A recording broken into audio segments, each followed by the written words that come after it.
சூரிய தசையில செவ்வாய் புத்திலேயே அவர் குழந்தைய எதிர்பார்க்கலாம், ராகு புக்தியில குழந்தைய எதிர்பார்க்கலாம். சனி புக்திக்குள்ள அநேகமா 2 குழந்தைங்க 3 குழந்தைங்க அமைப்புகள் வந்துடும். சரி, அல்டிமேட்டான ஒரு விஷயம் என்ன தெரியுங்களா? அடுத்தடுத்த தசாபுக்திகள். வணக்கம், நான் உங்களுக்கு ப்ரோஸ்.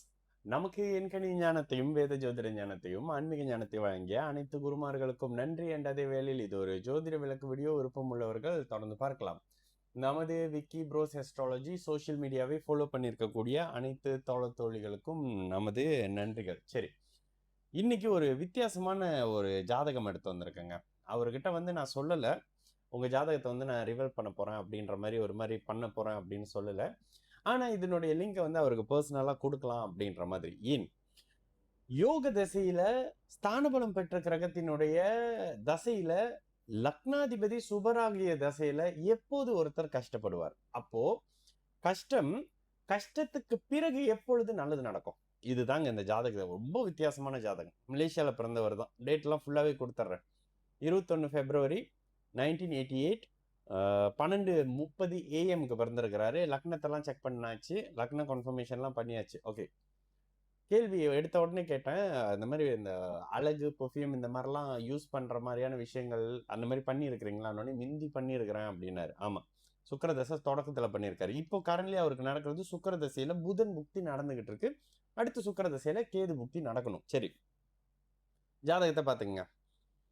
துலாம் லக்னமாகி லக்னம் 26 டிகிரி, குரு 2 டிகிரியில் லக்னத்தை பார்க்குறாரு.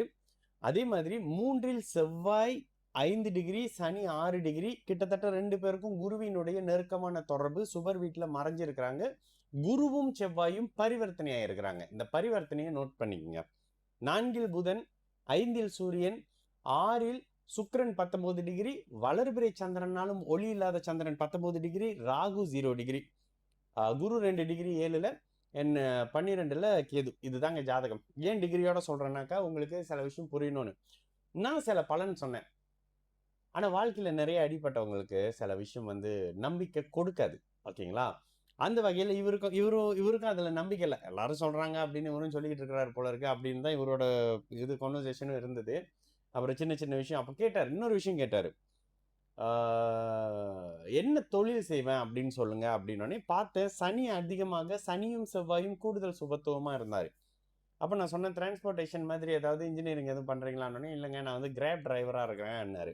செவ்வாயினுடைய சுபத்துவ அமைப்பு. அதில் கூட மோட்டார் பைக்கில் கிராப் ஃபுட், அது இந்த ஜொமேட்டோ மாதிரி அனுப்புவாங்கல்ல, அந்த மாதிரி மோட்டார் பைக்கில் ஃபுட் அனுப்பிக்கிட்டு இருக்கேன். வயசெல்லாம் அவர் கொஞ்சம் சொன்னார், வயசை பாருங்க, இந்த வயசில் இப்படி எனக்குன்னு எதுவுமே அமையல, ஃபேமிலியோடலாம் தள்ளி இருக்கிறேன், கல்யாணம் ஆகலை.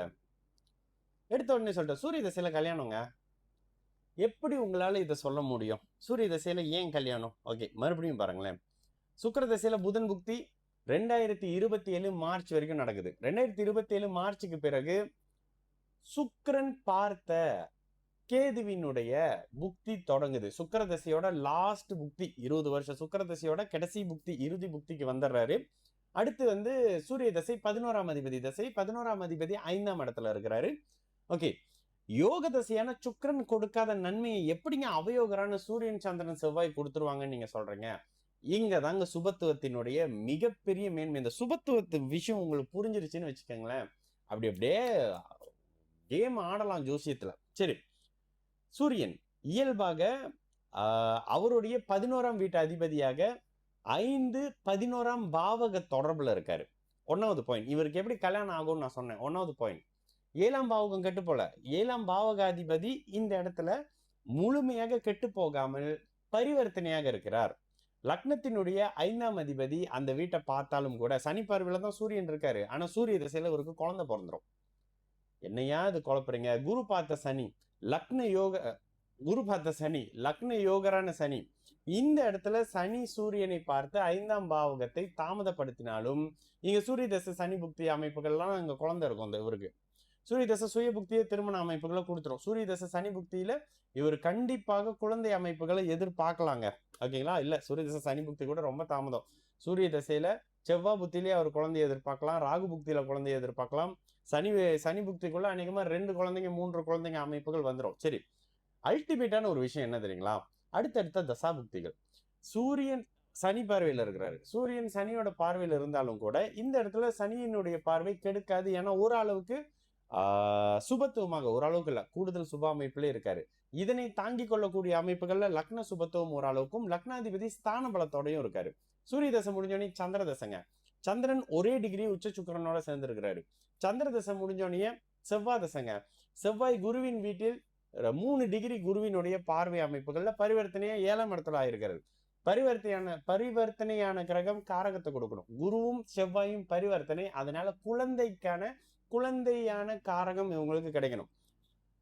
செவ்வாய் தசை முடிஞ்ச பிறகு அவர்கிட்ட நான் சொன்னேன், ராகு தசையில நீங்க விஐபிங்க. உச்ச சுக்கிரனோடு சேர்ந்து குருவினுடைய வீட்டுல அப்ப அவர் ஒண்ணு கேட்டாரு, அப்ப அது 6ஆம் இடத்து பலனை செய்யாதா? குரு சுக்கிர தொடர்புல இருக்கக்கூடிய ராகு நிச்சயமாக நல்ல பலனை செய்வாரு. அப்ப ராகு தசை உங்களுக்கு மிகப்பெரிய உயர்வை கொடுக்கும். இதெல்லாம் பின்னாடி நான் சொன்னேன், இதெல்லாம் 10 வருஷம் கழிச்சு பேசிக்கலாம். பேசும்போது நீங்களும் வேற இடத்துல இருப்பீங்க, நானும் வேற இடத்துல இருப்பேன் அப்படின்னு சொன்னேன். ஆனால் ஏன் இவருக்கு திருமணம் ஆகும், ஏன் நீங்க நல்லா வருவீங்க, வீடு வாங்கலன்னு சொன்னாரு.